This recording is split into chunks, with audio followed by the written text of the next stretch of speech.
하나님은 싸움에 능하신 분이십니다. 시편 24편 8절에 하나님은 싸움에 능하신 분이다라고 소개를 하고 있는데, 여러분도 인생을 살면서 싸울 일이 많이 있었지요. 앞으로도 싸울 것이 많이 있을 거예요. 여러분, 싸울 일이 있거든 하나님께 맡기시기 바랍니다. 옆 사람에게 싸울 일이 있거든 하나님께 맡기세요. 두 번씩 시작.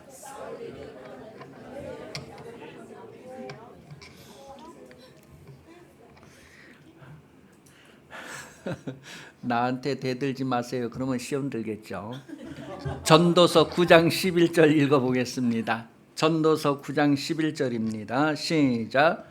내가 다시 아래에서 보니 빠른 경주자들이라고 선착하는 것이 아니며 용사들이라고 전쟁에 승리하는 것이 아니며 지혜자들이라고 음식물을 얻는 것도 아니며 명철한 자들이라고 재물을 얻는 것도 아니며 지식인들이라고 은총을 입는 것도 아니니 이는 시기와 기회는 그들 모두에게 사람들이 보기에는 골리앗과 다윗의 싸움에서 대부분 다 골리앗이 이길 것이다 라고 판단을 해버립니다. 그런데 성경은 아니다라는 것을 말해요. 기회는 골리앗이 이길 기회, 다윗이 이길 기회는 누구에게나 다 주어진다는 거예요. 기회가 다 주어진다. 지금 읽은 말씀 전도서 9장 11절 말씀 그런 거예요. 내가 달리기를 1등 한다 그래서 딱 시작해서 달릴 때에 1등 한다고 해서 다 1등 하는 게 아니란 말이에요. 1등 하던 사람이 중간에 가다가 넘어져서 꼴찌할 수도 있다는 거예요.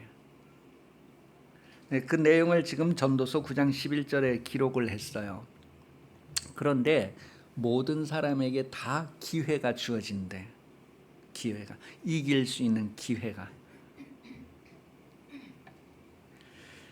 이 기회라고 하는 말을 정리를 하면요, 적절한 시간, 적절한 때, 그런 의미인데, 이것이 바로 그 응답한다, 대답한다, 그 말에서 이렇게 나온 거예요. 응답한다, 대답한다고 하는 말에서 이 기회라고 하는 말이 나왔어요. 그래서 응답하는 때를 말합니다. 하나님은 언제 응답하시는가? 기도할 때 응답하시는 거예요. 이사야 49장 8절 말씀에 보면 여호와께서 이같이 이르시되 은혜의 때에 내가 내게 응답하였고 구원의 날에 내가 너를 도왔다. 내가 장차 너를 보호하여 너를 백성의 언약으로 삼으며 나라를 일으켜 그들에게 그 황무하였다는 땅을 기업으로 상속하게 하리라. 하나님이 구원의 날에 너를 도왔다. 그런 내용을 고린도후서 6장 2절에서도 다시 표현을 해주고 있어요. 이르시되 내가 은혜 베풀 때에 너에게 듣고 구원의 날에 너를 도왔다 하셨으니 보라 지금은 은혜 받을 때요 보라 지금은 구원의 날이로다. 하나님은 모든 사람에게 기회를 주시는데, 모든 사람에게 싸움에서 이길 수 있는 기회를 주시는데, 뭔가 성공할 수 있는 기회를 주시는데, 그 기회가 언제 주어지느냐, 언제 나에게 기회가 오느냐, 바로 기도할 때의 기회가 온다는 거예요. 기도할 때. 그래서 싸울 때 누가 이기느냐 했을 때 기도하는 사람이 이긴다는 거예요. 기도하는 사람에게 하나님이 기회를 주시기 때문이다라는 거예요. 시편 32편 6절입니다. 이로 말미암아 모든 경건한 자는 주를 만날 기회를 얻어서 주께 기도할지라. 진실로 홍수가 범할지라도 그에게 미치지 못하리라. 주를 만날 기회를 얻어서 기도하라. 그렇게 지금 말하고 있어요. 주를 만날 기회를 얻어서 기도하라 했을 때에 여러분, 이 기회가 누구에게 주어진다고요? 기도하는 사람에게. 그래서 항상 기도하고 낭망치 말아야 된다. 쉬지 말고 기도해야 된다는 것을 성경 말합니다. 계속 기도하는 사람은, 늘 하나님과 통화가 열려 있는 사람은 어떤 싸움을 싸우더라도 하나님께서 이기는 기회가 되게 해 주신다는 거예요. 그러니 여러분, 어떤 싸움이든지 여러분들이 싸워야 할 그 싸움을 두고 하나님께 기도하는 삶을 사시기 바랍니다. 출애굽기 17장 8절 이하에 보면 이스라엘 백성들이 아말렉과의 전투를 하는 데 있어서 모세의 손이 올라가면 이기고 모세의 손이 내려오면 지고, 그런 내용을 기록하면서 기도라는 게 얼마나 놀라운가 하는 것을 우리에게 보여주고 있습니다. 여러분도 인생을 살면서 많은 문제들이 있고 많은 싸움이 있을 거예요. 그것을 이기는 비결은 바로 기도라는 거예요. 기도하면 하나님께서 기회를 주시는, 이기는 기회를 주신다는 거예요. 이 기회는 모든 사람에게 있지만 모든 사람이 이 기회를 가지지 못하는 것은 기도하는 사람과 기도하지 않는 사람 구분되기 때문에 그렇습니다. 하나님은 돕기도 하시고 패하게도 하시는 분이다라고 사무엘하 5장 19절 기록하고 있습니다. 그러니 여러분, 싸움을 싸울 때는 하나님, 내가 이 싸움을 싸울까요 안 싸울까요 물어봐야 된다는 것을 성경 말하고 있어요. 왜냐하면 모든 싸움은 다 하나님께서 결정하시기 때문이다. 사무엘하 5장 19절입니다.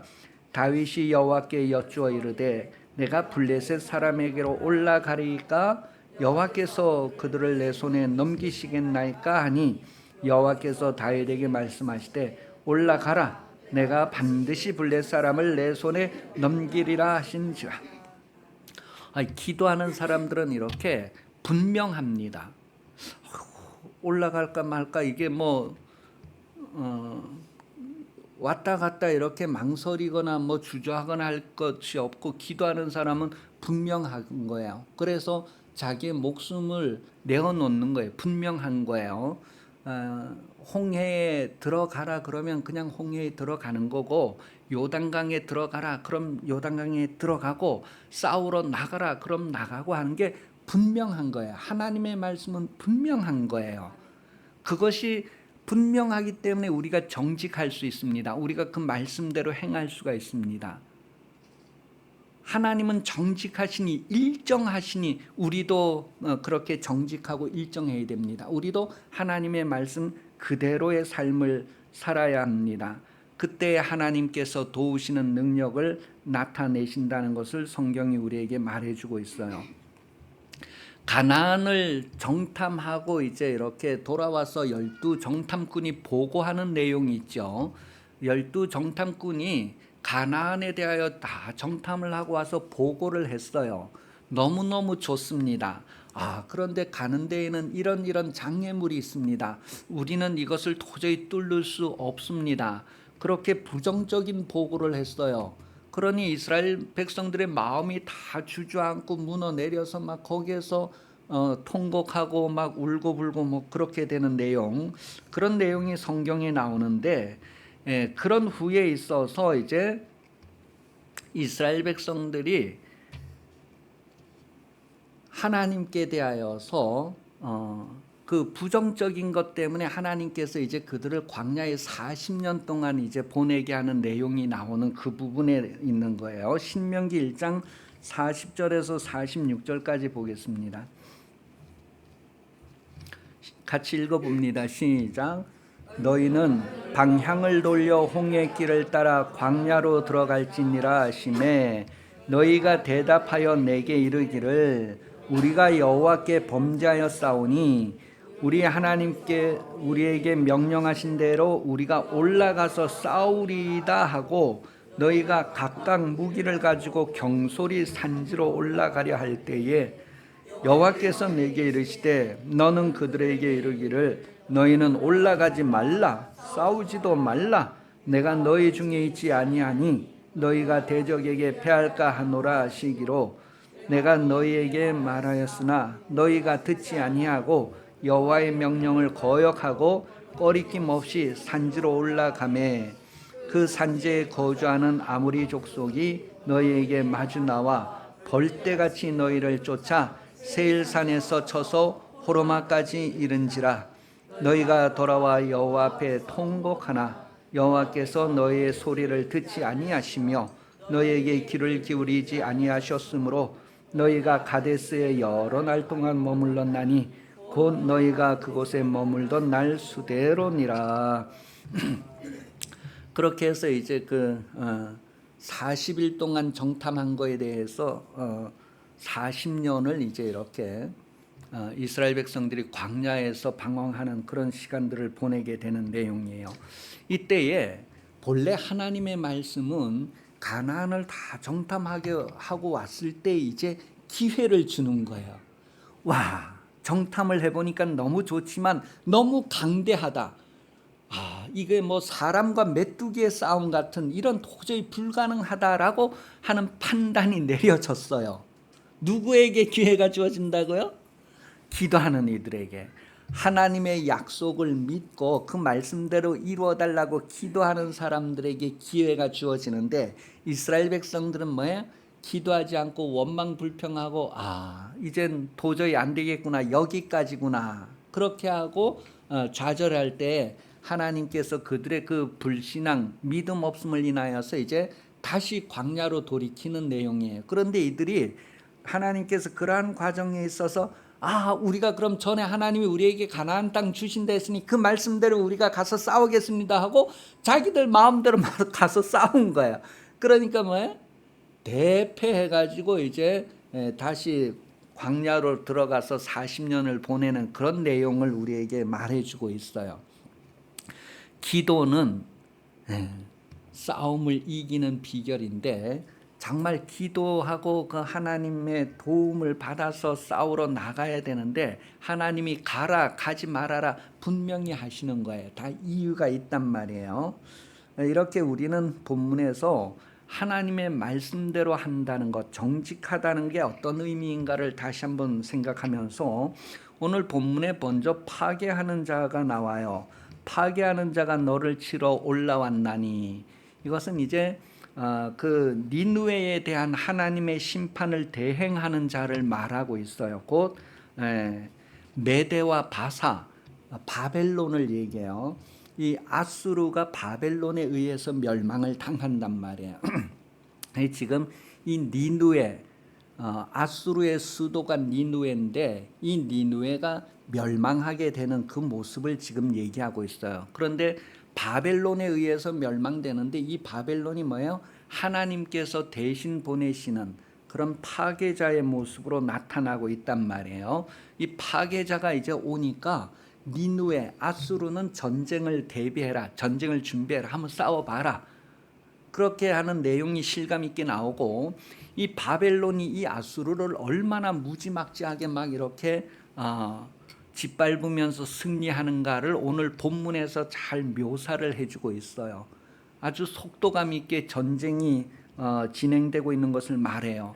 그 결과 이 아수르가 절망 중에서 슬피 우는 모습을 비둘기 같이 운다, 그렇게 표현을 하고 있어요. 비둘기가 어떻게 울어요?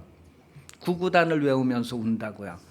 비둘기가 구구단을 외우면서 우는 것을 너무 슬퍼 우는 것으로 그렇게 성경이 여러 군데 표현을 해주고 있어요. 이사야에서.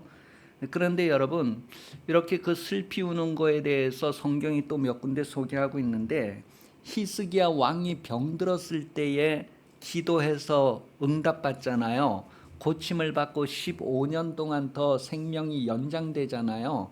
그때 그 히스기야가 하나님 앞에 울면서 기도했다, 그렇게 성경이 기록하고 있습니다. 이사야서 38장 1절에서 3절까지 내용을 보면 그 3절 마지막 부분에 보니까 히스기야가 뭐예요? 심히 통곡하며, 그런 표현이 나오잖아요. 울면서 기도했다. 그것을 14절에 가면요, 14절에 가면은 나는 제비같이 그렇게 슬피 우는 것을 표현을 해주고 있어요. 비둘기같이. 그러니까 이 히스기야가 병들었을 때 하나님 앞에 고쳐주세요, 그럴 때 뭐야? 너무너무 슬퍼하면서 그렇게 기도해서 응답받은 내용을 기록하죠. 그 다음에 우리 야고비가 씨름해서 이름을 바뀌어 불리게 되는 내용 나오잖아요. 야고비가 하나님과 씨름해서 이겼다, 그렇게 해서 이제 씨름해서 이긴 것만 이렇게 우리가 생각하기 쉬운데, 그 모습을 호세아서에서는 호세아서 2장 4절에 보면 이 야곱이 야곱 나루터에서 밤새도록 하나님 앞에 울면서 기도했다는 내용을 표현할 때 그때 이 비둘기 우는 것처럼 정말 슬프게 그렇게 기도하면서 하나님께 응답받는 내용을 기록하고 있어요. 그렇게 해서 성경에서 지금 이 니느웨가 멸망하는데 그 멸망에 대해서 얼마나 슬픔인가를 표현을 해주고 있단 말이에요. 자, 왜 이렇게 회개하고 구원받았던 아주 왕에게서부터 저기 가축에 이르기까지 3일 동안 금식 기도하면서 하나님의 구원을 받았던 그 니느웨 성이 왜 이렇게 하나님께 멸망을 받게 되는가? 왜 하나님이 대적하는 대상자가 됐는가? 그것은 이 이스라엘을 회복하겠다고 하는 그 하나님의 말씀과 함께 또 이 니느웨가 너무너무 이스라엘에 대하여 강포를 행한 것 때문에 이 니느웨가 멸망한다는 것을 성경 말하고 있어요. 그 내용이 이제 이사야서 10장 5절에서 7절까지 나와요. 이사야서 10장 5절에서 7절까지 내용을 보면 이스라엘 백성, 거룩한 백성들이 잘못을 했을 때에 그들을 깨닫게 하고 회개하게 하려고 이 니느웨 아수르를 이용을 했단 말이에요. 그때 그 아수르에 대하여 하나님이 진노의 막대기, 손에 몽둥이 그렇게 사용을 한 거예요. 그러니 니느웨를 통하여 이스라엘을 침범해서 이스라엘이 아우 전쟁이구나, 하나님이 우리를 심판하시는구나 깨닫고 막 회개하고 돌아오게 하려고 아수르를 사용을 했는데 이 아수르는 하나님의 막대기, 하나님의 몽둥이의 역할 이상을 하는 것을 이제 기록하고 있어요. 그래서 하나님이 심판하는 거예요. 10장 12절에서 15절, 이사야서 10장 12절에서 15절을 보면 그러므로 주께서 주의 일을 시온산에 예루살렘에 다 행하신 후에 아수르 왕의 완악한 마음의 열매와 높은 눈의 자랑을 벌하시리라 그랬어요. 그의 말에 이제 그 아수르 왕의 말이에요. 내 손의 힘과 내 지혜로 이 일을 행하였나니 나는 총명한 자라 열국의 경계선을 걷어치웠고 그들의 재물을 약탈하였으며 또 용감한 위에 거주한 자들을 낮추었으며 내 손으로 열국의 재물을 얻은 것은 새의 보금자리를 얻은 같고 온 세계를 얻은 것은 내버린 낙을 준 같았으나 날개를 치거나 입을 벌리거나 지저귀는 것이 하나도 없었다는도다. 도끼가 어찌 찍는 자에게 스스로 자랑하겠으며 톱이 어찌 켜는 자에게 스스로 큰 체하겠느냐. 이는 막대기가 자기를 드는 자를 움직이려 하며 몽둥이가 나무 아닌 사람을 들려 함과 같음이로다. 이렇게 그 아수르가 하나님께 대하여 몽둥이 역할, 그리고 그 막대기 역할을 과하게 넘어가는 아주 강포를 이스라엘 백성과 다른 나라들에게 행하는 것 때문에 하나님이 이제 이 아수르를 심판하시는 그런 이유가 됩니다. 그러니 성경은 우리에게 교훈하기를 하박국서 1장 12절에 지나치지 말라는 것을 교훈합니다. 읽어봅니다. 그들은 자기들의 힘을 자기들의 신으로 삼는 자들이라. 이에 바람같이 급히 몰아 지나치게 행하여 범죄하리라. 이 아수르가 뭐예요? 자기들의 힘, 우리가 강단이 가는 곳곳마다 이기는구나 하고 교만해져서 자기들이 아주 그것으로 완전히 이렇게 지나치게 나가는 것, 그것 때문에 하나님께서 나중에 그걸 벌하는 것을 성경이 말하고 있습니다. 여러분, 왜 이 아수르가 하나님의 몽둥이 막대기에 한정된 그 일만 하면 좋았을 텐데 더 지나치게 나갈 수 있었을까요? 그게 바로 자기의 힘을 신으로 삼는 자들, 교만을 얘기하고 우상숭배를 얘기하는 거예요. 여러분, 우리 사람들이 왜 하나님과 싸우게 될까요? 하나님과 싸우면은 우리가 그냥 다 패배할 수밖에 없는데 왜 하나님과 싸우게 되죠? 교만하기 때문에, 다른 욕심이 우리에게 들어와서 다른 우상을 섬기기 때문에 하나님과 대항하게 되는 것이죠. 고린도전서 10장 19절에서 24절은 이 우상 숭배하는 것과 관련해서 우리가 우상을 숭배할 만큼 그렇게 교만해지고 욕심을 부린다는 것은 하나님과 싸우자는 것인데, 그럼 우리가 하나님과 싸워서 이길 수 있겠느냐? 우리가 하나님보다 강하냐? 그것을 질문하면서 우리가 마음을 그렇게 지나치게 높이지 않아야 할 것을 교훈을 해주고 있어요. 22절에 보니까 그러면 우리가 주를 노여워하시겠느냐? 우리가 주보다 강한 자냐?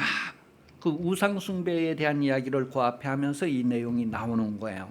여러분, 우리가 인생을 살면서 하나님과 싸우는 자가 되지 않아야 합니다. 하나님과 마주쳐서 대적하는 자가 되지 않아야 합니다. 하나님과 마주쳐서 대적한다는 것은 우리 마음에 욕심을 품었다는 것이고 우리 마음을 높였다는 것입니다. 그렇게 하나님과 싸우지 않아야 한다는 거죠. 그렇게 하나님과 대적하지 않으려면 어떻게 해야 될까?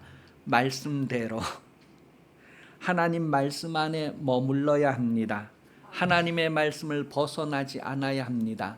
예수님은 요한복음 12장 50절에 보면 하나님의 말씀을 벗어나지 않았다, 그렇게 기록하고 있어요. 내가 행한 것은 아버지께서 나에게 하라고 하신 그대로만 했다, 이렇게 딱 끝나요. 우리 성도들의 삶이 하나님의 말씀을 따라서 정직해야 되는데, 하나님의 말씀을 따라 정직한 삶이 바로 어린 아이들이 어른의 말을 받아들여서 그대로 사는 것과 같은 거예요. 그것을 정직이다, 그것을 믿음이다, 그렇게 말합니다.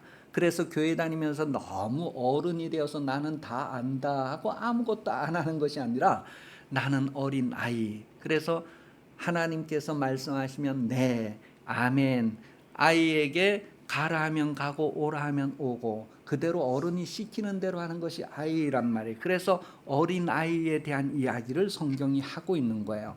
여러분도 하나님의 말씀을 받을 때에 네, 아멘, 아멘 하고 더하거나 빼거나 하지 않고 그 말씀대로 정직하게 사는 삶을 사시기를 예수님 이름으로 축복합니다. 그것이 믿음이고 그것이 하나님과 동행하는 것이고 하나님과 함께하는 것, 하나님과 싸우지 않는 것입니다. 여러분 믿음 생활에, 신앙 생활에 어떤 일이 있어서 여러분이 하나님과 대적하게 됩니까? 여러분들의 마음에 욕심이 들고 여러분들의 마음에 유혹을 받아서 여러분들이 마음을 높이는 순간 에덴 동산에서 일어났던 일들처럼 여러분 삶이 여러분 자신도 모르는 사이에 하나님의 대적이 되어서 여러분의 삶이 깨어지고 무너지는 것을 경험하게 됩니다. 여러분, 하나님과 함께하는 삶을 사십시오. 말씀 안에 머무는 삶을 사십시오. 그리하면 하나님께서 여러분들의 편이 되어주시고 여러분에게 항상 이기는 기회, 승리하는 기회, 잘 되는 기회를 주십니다.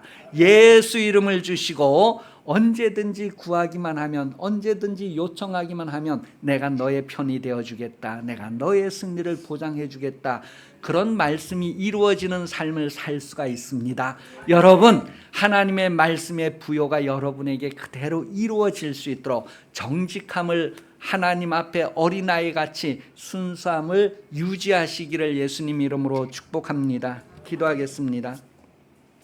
하나님 아버지, 기쁨교회에 된 모든 성도들이 하나님의 말씀을 따라 정직하게 하시고 하나님의 말씀에 가라 하면 가고 멈추라고 하면 멈추고 하지 말라 하면 하지 않는 어린아이와 같이 순순하고 단순한 주인의 말에 순종하는 삶을 살게 하여 주시옵소서.